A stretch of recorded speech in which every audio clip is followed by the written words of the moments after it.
Kenya के पहले राष्ट्रपति जोमो केनियाटा अपनी किताब suffering without bitterness the founding of the Kenyon nation में लिखते हैं, ब्रिटिश जब पहली बार अफ्रीका आए तो उनके हाथों में बाइबल थी और हमारे पास ज़मीनें। उन्होंने हमसे कहा, चलो प्रार्थना करते हैं। हमने जब अपनी आंखें खोली तो हमारे हाथों में बाइबल थी और उनके पास हमारी ज़मीनें। औपनिवेशिक ताकतों की संस्कृति कुछ ऐसे ही भारत में काम की। 1857 की क्रांति भले ही कुचली जा चुकी थी, पर दूध के जले अंग्रेज अभी भी सतर्क थे। अंग्रेजों के कई कानून अभी भी भारतीयों को खून के आंसू रुला रहे थे, खासकर कृषि से जुड़े हुए। ब्रिटिश औपनिवेशिक व्यवस्था ने आदिवासी कृषि व्यवस्था को एक सामंती व्यवस्था में बदलना शुरू कर दिया, जिसके चलते अंग्रेजों ने छोटा नागपुर पठार पे गैर आदिवासियों को बसने और खेती करने के लिए प्रोत्साहित करना शुरू कर दिया।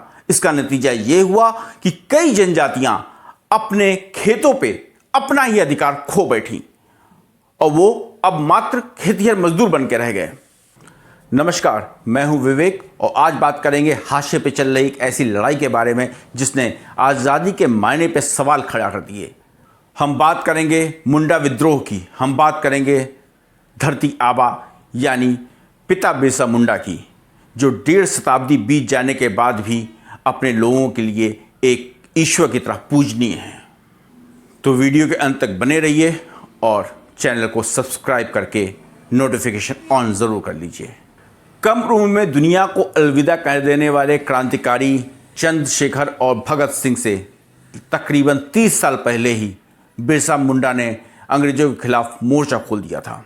बिरसा मुंडा ने उलगुलान की शुरुआत की। उलगुलान का अर्थ होता है असीम कोलाहल, द ग्रेट ट्यूमुल्ट। वह विद्रोह जिसमें आदिवासियों ने अपने जल, जंगल और जमीन पर अपनी दावेदारी के लिए हथियार उठाए। बिरसा मुंडा का जन्म 15 नवंबर 1875 को झारखंड के एक छोटे से गांव में हुआ था।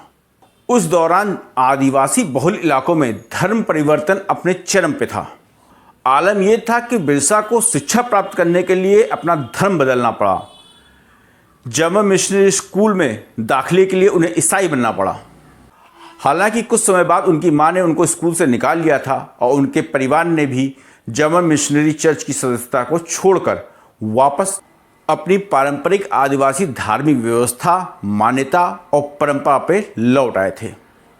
1895 में बिरसा मुंडा ने अपने आप को ईश्वर का पैगंबर घोषित किया, जो आदिवासियों की खोई हुई सत्ता और सम्मान वापस दिलाएगा।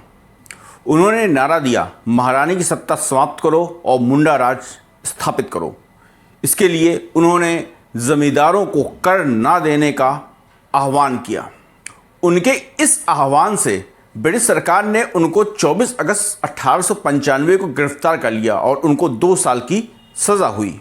28 जनवरी 1898 को जेल से रिहा होने के बाद वो दोबारा सामाजिक कार्यों में जुट गए, जो पहले करते आ रहे थे। क्रांति की बातें करने लगे। इस बार उनकी लड़ाई केवल जमींदारों और ब्रिटिश साम्राज्य से ही नहीं थी। अब उनके रडार पे इस बार शामिल हो गए थे ईसाई मिशनरियाँ, उनके द्वारा कराए जा रहे धर्म परिवर्तन।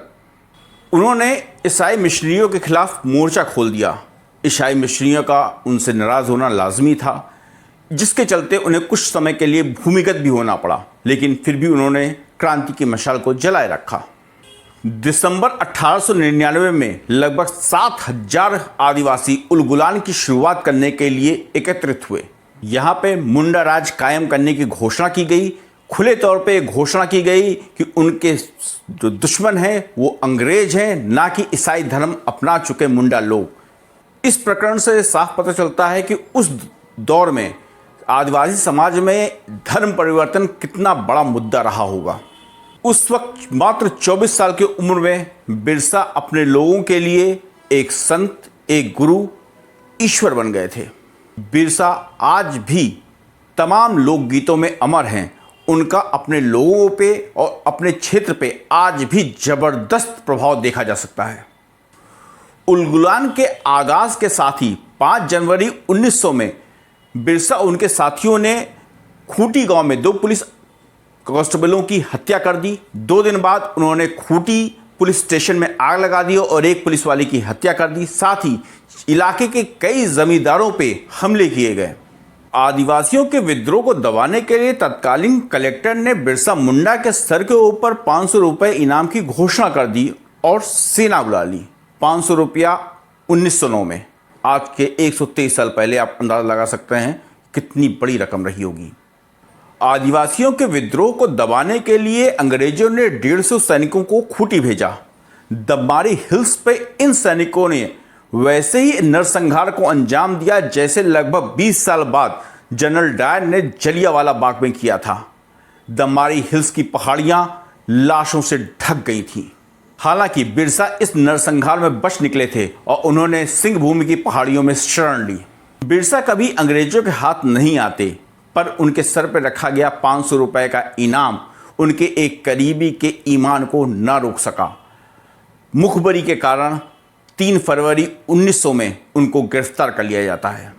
अगले 3 महीने उनको कालकोठरी में रखा जाता है और यातनाएं दी जाती हैं। 9 जून 1900 में उनकी मृत्यु हो जाती है और ऑफिशियल कारण ये बताया जाता है कि उनकी मृत्यु का कारण हैजा था। बिरसा की मौत के साथ ही उनके आंदोलन की भी मौत हो जाती है, लेकिन उन्होंने जो मांग रखी थी उसे 1908 में छोटा नागपुर टेनेंसी एक्ट के माध्यम से सरकार पारित कर देती है। इस एक्ट के अंतर्गत आदिवासियों की जमीन किसी और को हस्तांतरित नहीं की जा सकती है, ट्रांसफर नहीं की जा सकती है, और ये एक्ट आज भी आदिवासियों के लिए एक ढाल का काम कर रही है। वीडियो पसंद आया हो तो लाइक और शेयर कीजिएगा वीडियो को, और चैनल को सब्सक्राइब करके नोटिफिकेशन ज़रूर ऑन कर लीजिएगा। धन्यवाद।